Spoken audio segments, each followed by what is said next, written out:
마태복음. 예수의 이야기는 예수로 시작하지 않습니다. 하나님은 오래전부터 일해 오셨습니다. 예수의 일은 구원이며 그것은 아주 오래된 일입니다. 창세전부터 시작되어 면면이 이어져 온 모든 주제와 기운과 운동이 결집되어 최종 모습으로 드러난 것이 곧 예수입니다. 마태는 한 지방에서 벌어진 예수의 이야기를 세계 역사의 정황 안에 배치하면서 신약 성경의 문을 엽니다. 예수의 탄생과 삶과 죽음과 부활에 관한 그의 기록을 읽노라면 우리는 앞서 일어난 모든 일과 연결지어 그것을 볼 수밖에 없습니다. 마태는 구약의 이야기를 많이 인용합니다. 마태가 말해주는 예수는 독특하지만 유별난 분은 아니십니다. 더 나아가 마태가 이야기하는 방식을 보면 우리 이전에 일어난 모든 일이 예수 안에서 완성될 뿐 아니라 우리도 예수 안에서 완성된다는 것을 알 수 있습니다. 매일 아침 잠에서 깰 때마다 우리는 이미 시작된 일, 오랫동안 진행되어 온 일 한가운데 있습니다. 우리 족보와 우리가 살고 있는 지역이 그러하고 역사와 문화와 우주, 그리고 하나님의 이야기가 그렇습니다. 이 이야기 속에서 우리는 우연의 산물도 아니고 군더더기처럼 불필요한 존재도 아닙니다. 이 이야기 속에서 우리는 우리 인생의 방향을 발견하고 우리 삶에 대한 설명과 확신까지 찾게 됩니다.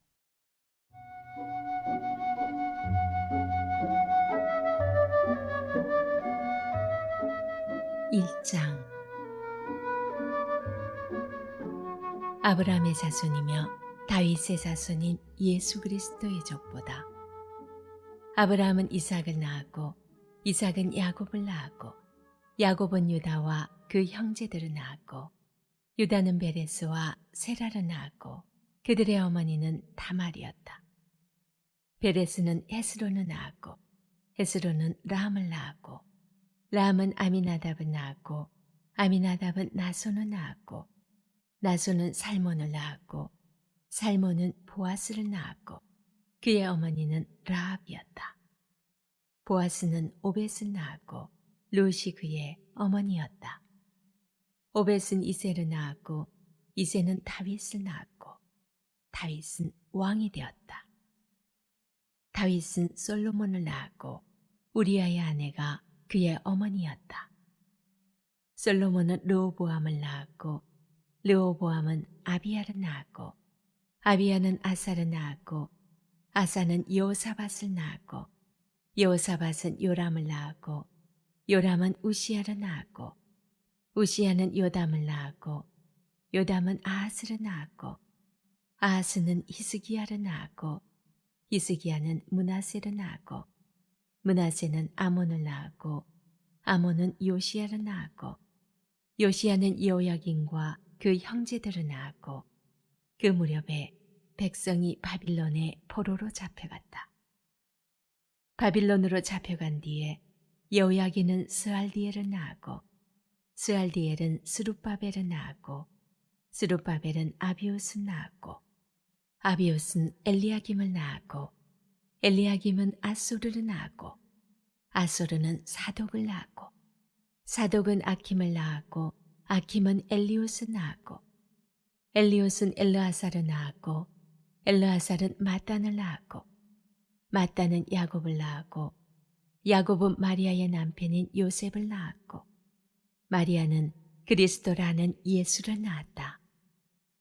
아브람부터 다윗까지 14대, 다윗부터 바빌론으로 잡혀갈 때까지 14대, 바빌론으로 잡혀간 뒤로 그리스도까지 14대였다. 1절. 책의 제목으로서 마태복음 전체 주거를 포괄하며 동시에 1장의 내용을 요약하는 역할을 합니다. 예수 그리스도의 탄생으로 그의 시대 게네시스가 열리고 아들이 다시 오실 때 새 시대가 시작될 것입니다. 19장 28절 참조하세요. 탄생할 아이의 이름은 예수, 주께서 구원하셨다. 혹은 미래적으로 주께서 구원하실 것이다를 의미합니다. 그리스도, 크리스토스는 기름 부음 받은 자를 뜻하는 히브리어 메시아의 헬라어 칭호입니다. 예수님이 태어날 당시에 유대인들의 메시아 기대 사상은 다윗 자손이 나라를 다스릴 것이라는 구약 예언에 근거했습니다. 그들은 군사력을 동원해서 이스라엘을 해방시킬 수 있는 메시아를 기다렸습니다. 예수님은 다윗의 아들이시죠. 다윗의 아들은 유대인들이 가장 익숙하게 사용하고 기다린 메시아 칭호로서 마태복음에서 특히 강조됩니다. 다윗의 아들이 오는 것은 구원 역사가 절정에 이르렀음을 알립니다. 특히 다윗의 아들은 낮은 자들을 향한 예수님의 긍휼, 치유하시는 모습을 강조합니다. 예수님은 아브라함의 아들이시죠. 이스라엘 백성은 자신들이 아브라함의 자손이라고 믿었기에 이 칭호는 예수님이 유대 혈통인 것을 강조합니다. 무엇보다도 이 칭호는 온 세상을 구원하시려는 하나님의 목표가 예수님의 탄생으로 이루어지기 시작한 것을 의미합니다. 예수님은 아브라함에 주어진 약속, 즉 모든 민족이 아브라함을 통해서 복을 받게 될 것과 아브라함의 씨를 통해서 천하 만민이 복을 받는 것을 성취하실 것입니다. 2절로 17절입니다. 마태는 하나님 백성의 역사를 세 개의 기간으로 구분해서 제시합니다. A가 B를 낳았다는 공식을 반복하며 4명의 여자들을 언급할 때는 무엇에게서를 첨가합니다. 구약이나 고대 사회에서 계보의 목적은 혈통을 정확하게 제시하는 것이 아니었기에 작성자의 목적에 따라 목록을 유용하게 만들었습니다. 마태 역시 구약에 있는 왕의 목록을 그대로 나열하는 것에 의미를 두지 않습니다. 메시아의 계보를 세 개의 14대에 맞추며 이를 통해 이스라엘의 역사에 개입하신 하나님의 섭리를 드러냅니다. 이스라엘의 역사는 구원사이며 메시아의 탄생으로 절정에 이르렀음을 나타냅니다. 마태복음의 계보는 메시아가 드디어 왔다는 사실을 증명하기 위해서 작성된 것입니다.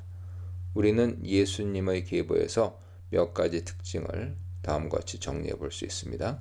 첫째, 마태복음의 계보는 이스라엘 역사의 축소판으로 하나님의 목적과 약속을 해석하고 있습니다.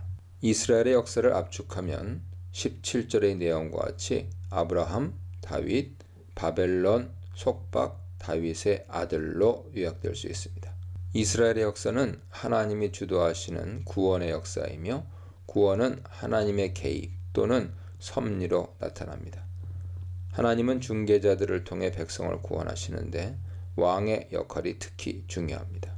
예수님은 하나님이 모든 민족을 구원하시기 위해 보내신 다윗의 아들, 곧 왕이시죠.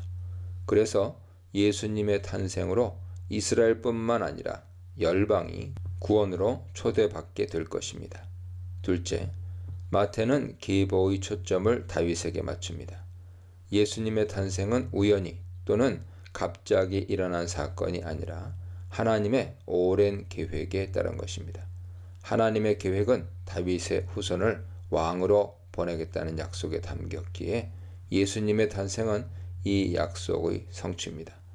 마태는 다윗의 음가인 14, 14를 사용해 다윗에게 약속된 하나님의 계획이 다윗의 아들인 예수님을 통해 성취된 사실에 초점을 맞춥니다. 그런데 계보에 나타난 구원 역사의 중심 인물이 다윗이라면 중심 사건은 바벨론의 포로 생활입니다. 예수님이 태어날 당시 이스라엘은 여전히 바벨론의 포로처럼 로마의 압제하에 살았습니다. 다윗의 아들은 바벨론의 속박 가운데 살아가는 백성을 구원하는 일을 위해 성육신하셨습니다. 하나님이 다스리신다는 소식은 이사야 선지자가 선언한 복음이며 하나님은 예수님을 통해 통치하심으로 예수님의 탄생이 곧 복음입니다. 예수님이 왕 다윗의 아들로서 다스리시는 나라는 자유와 회복의 나라죠. 인식하든 인식하지 못하든 속박된 상태로 살아가는 사람들을 위한 복음은 예수님이 해방과 자유를 위해 성육신하셨다는 소식입니다. 셋째, 예수님의 계보에는 4명의 여성이 등장합니다. 4여성의 공통점은 이방 출신이라는 것입니다. 이방 출신 여성들이 메시아의 계보에 들어간 것은 온 세상을 구원하시려는 하나님의 계획이 이미 이스라엘의 역사 속에 들어 있었음을 알립니다. 또한 4여성은 일반적이지 않은 임신과 출산을 경험했습니다.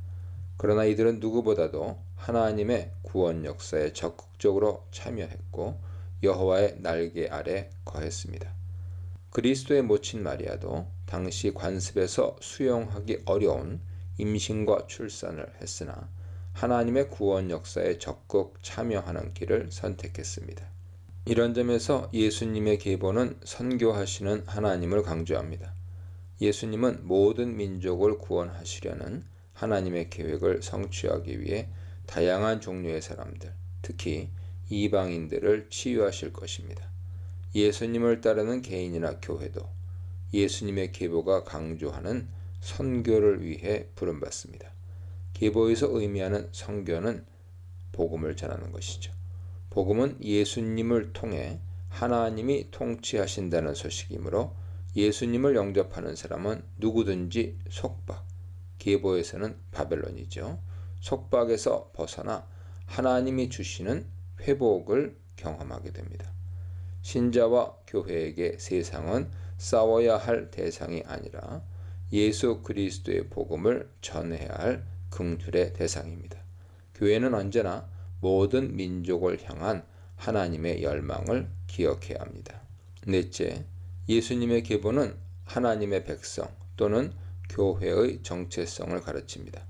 예수님의 계보에 기록된 인물들 중에 유다와 여고냐에게만 형제들이라는 단어가 붙습니다. 유다는 이스라엘의 조상인 아브라함의 손자 야곱의 넷째 아들이죠.